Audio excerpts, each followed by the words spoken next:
The following video will contain spoilers.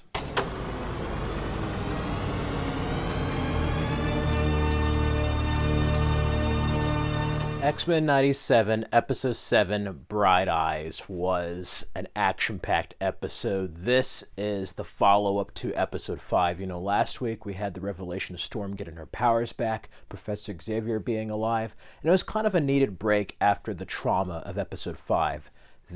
The X-Men are looking to settle a score. Rogue is unhinged, looking for justice, and basically trying to track down Bolivar Trask. And there's some interesting stuff there. We get more of Nightcrawler, and in addition to that, we get the mutants dealing with this loss and the humans not wanting to get involved. They have allies in politics, but they want to have optics look good for the humans. They're not thinking about the mutants. And if it was humans that were the casualty, they might have started a war. So it's nice to see Scott Summers' Cyclops kind of start to change a little bit. He's being a bit more like Magneto and less Xavier, and who could blame him?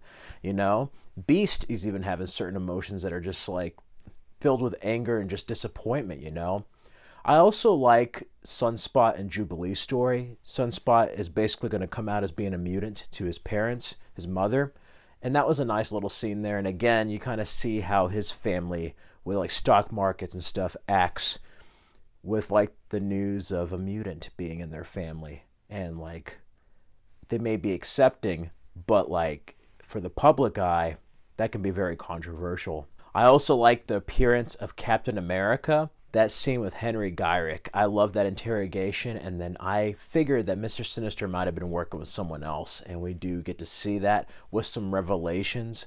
Cable reunites with Jean Grey and Cyclops, although Jean sounded a little bit off today, and I don't know what it was. Maybe it was the aftermath of the events, but something was off and their hair was down again, so I don't know. Maybe I'm overthinking it after the Goblin Queen storyline, but overall, this was an action-packed episode, another 5 out of 5. I think this was probably more in line with episodes 3 and 5, and it's setting up an interesting 3-part finale. Who knows what's going to happen, especially with that ending and the fates of certain characters. It also stings to see certain characters' fates revealed as being permanent, so to speak, unless there's time travel that's going to be involved. I don't know, but I like that they're taking the embellishments to one of the darker storylines of the comics, and they're bringing it into X-Men 97. This show is just awesome. It's for any and every X-Men fan. If you're a 90s kid, if you're an X-Men fan, check out this show if you haven't already. And that's just my brief spoiler rundown. In the meantime, you can check out these other videos for more content, and let me know what you thought of this week's episode of X-Men 97. Let me know your thoughts of the show so far. Stay muted and proud, everyone. Till next time.